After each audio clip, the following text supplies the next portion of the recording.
Today I'm just going to do a short spiel on what I think is going on around the planet today and why it's going on around the planet today. It starts back in 1913 when they passed the Federal Reserve Act. Most of you know about that. And of course, that's the point in time via the Federal Reserve Act that the federal U.S. federal government, which is the international currency, um, handed over its ability to basically to print money. I got to keep it in simple layman's terms here. To print money, it took that ability to print that money interest free, and gave that ability now to the banksters, so that it could borrow that money from the banksters. And the interest on that borrowing had to be paid in gold. Remember, these are experts that did this.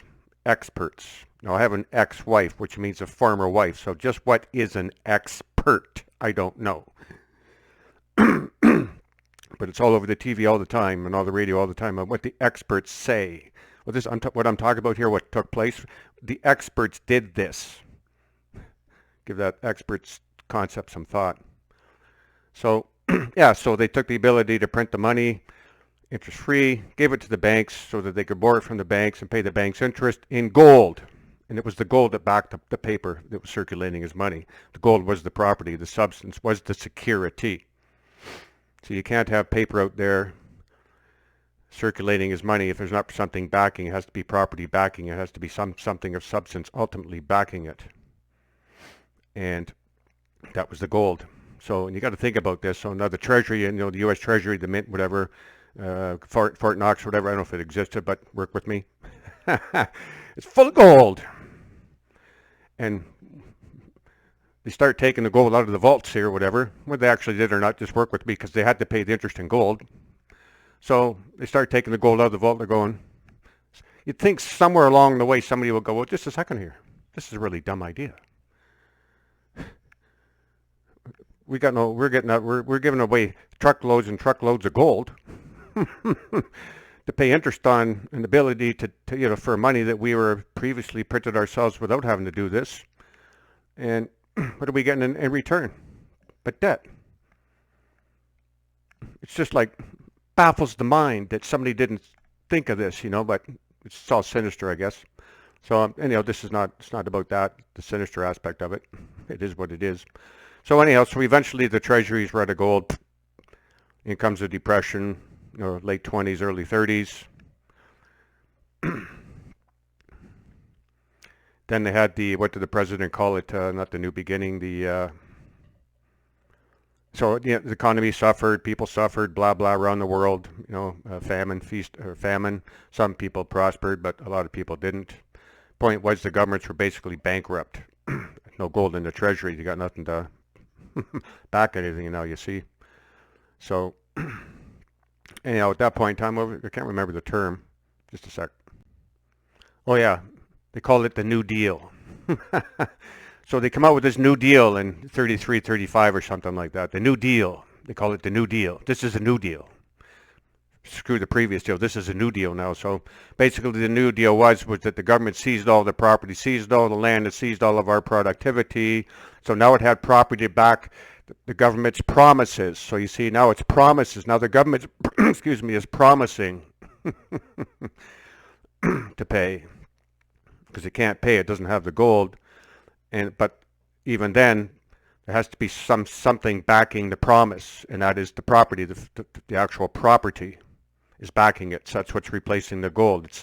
It's the land, everything on the land, and our productivity, and basically you and I, because we're the producers, right? So we're producing all of the stuff out there, and that's all pledged to back the government's promises to pay.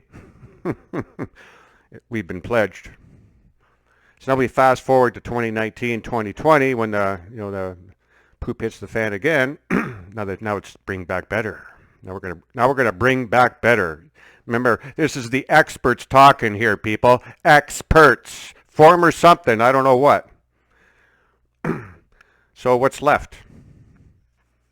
What's this bring back better gonna do? Oh, I know. Yeah, I get it. Yep. You won't own any property and you'll be happy. Not that you own property now, you do, but you don't. But This deal is you won't own any property and you'll be happy because why? Because they will own it all. They will have control over it all and we'll all be tenants to them. What else is there? There's nothing left. So, that's what I think is going on, quite frankly. That's what's happening today. That's what we're in the middle of right now. Is this? I call it I just thought of it. It just came to mind today. The Great Foreclosure. This is again, this is my take on it. I'm not saying this is what's happening. Could be, maybe not. I don't know, but that's my take on what's going on here from a financial perspective, a securities perspective. Going back to, like you say, 1913. Things were happening before 1913. Similar shenanigans, but most people can latch on to 1913 and move forward. And so it's experts that have done these things, people that a lot of people put faith in and trust in. Somehow they're gonna, I think Michael Jackson said it very well when he said in one of his final songs there was, "They don't care about us." It's all BS. Anyhow, that's my rendition and my take on what's going on around the planet today and why this is happening. And I think their ultimate objective is that we won't own any property. We'll be happy. We'll all be tenants. And of course, the landlord calls the shots, right? Especially when we're all tenants. And you got the ultimate sinister force running the show here. So they don't care about you and I. There's none of this compassion or any of that stuff doesn't exist. I mean, just turn on the TV and see it. It's not there. It's not there. And what's up with these people? They're hypnotized or something because ordinary, normal men and women wouldn't do what some people are doing to other people. It's ridiculous. All because the experts said. Yeah. Okay. God bless you. Love you. Light of God never fails. Later. Yeah, and one other thing I should touch on. It's been really bothering me for a while. That's all those religious organizations out there, the churches out there that are being shut down and closed and pastors being arrested, so on and so forth. And maybe these people are not aware, that set up these organizations in the first place. Attorney General of Ontario puts out a handbook. It's called a Handbook for Not-for-Profit Incorporators Handbook, put up by the Attorney General of Ontario, Not-for-Profit Incorporators Handbook. And down around section 6, 6.5, 6.8, something like that, down around there, that's where it talks about religious organizations. And basically, and it used to, basically what it says there, if you register your organization with the government, the church canon goes out the window and the Canada Corporations Act applies. I'm not making this up. And in the original, when I first came across that, I don't know, 11, 12, 13 years ago, that handbook, they had big letters there, warning, warning. Since been removed, but nonetheless, it does state in there that the church canon goes out the window and the Canada Corporations Act applies. So there's the first problem. And actually, I showed this to a friend who was involved in a church in northern part of Ontario here, and at the time, and one of the elders, and he brought it to the attention of the other elders. I remember when he phoned me up and says, Vic, you should have been there. Their jaws hit the floor. They didn't know. Okay, so they didn't know. They probably didn't incorporate the organization because you'd think some expert in the institution somewhere along the way would have, when they were, thinking about doing this, they maybe read these handbooks. I don't know. But those handbooks are available.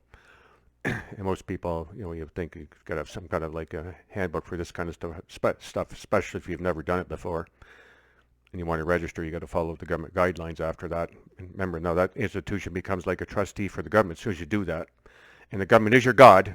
And the government is your God. These institutions, you're bound to the Canada Corporations Act. So whose laws are you obeying? Not God's, man's. Can't be obeying God's laws and man's laws and be obeying God. Doesn't work that way.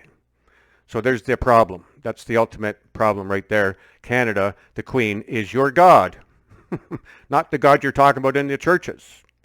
That's a consequence of registration. That's a consequence of applying in the first place to this other God. God never authorized, and our maker of all of this never authorized to do any of that. And the church is not, the building's not the house of God. We are. So you could just all meet in your house anytime you want.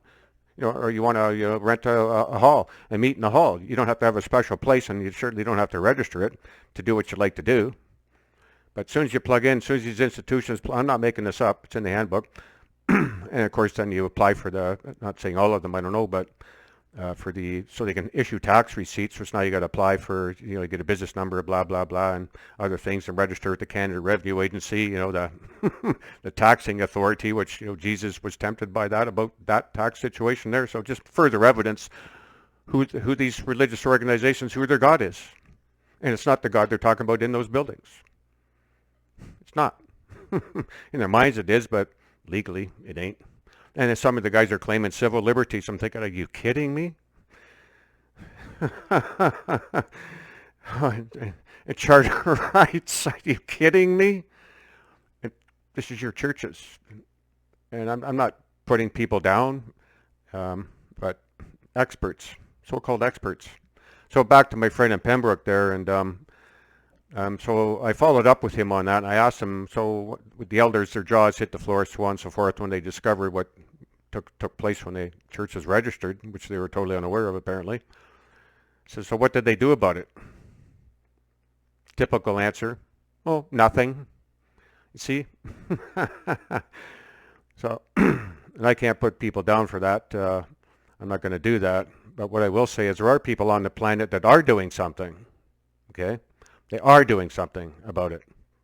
I'm not being specific to the church thing. I'm talking about all sorts of matters around the planet. There are people out there that are putting their lives on the line for the rest of us.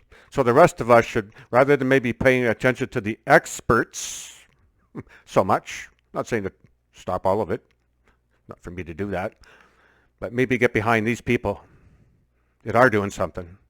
Get behind them. Do some research, find out what they're doing, what they're about. Are they legit?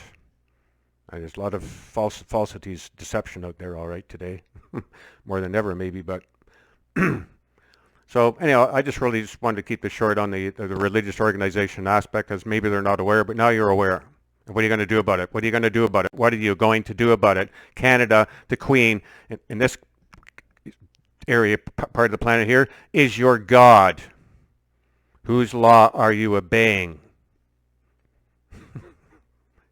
Canada Corporations Act apply. Clearly. God bless you.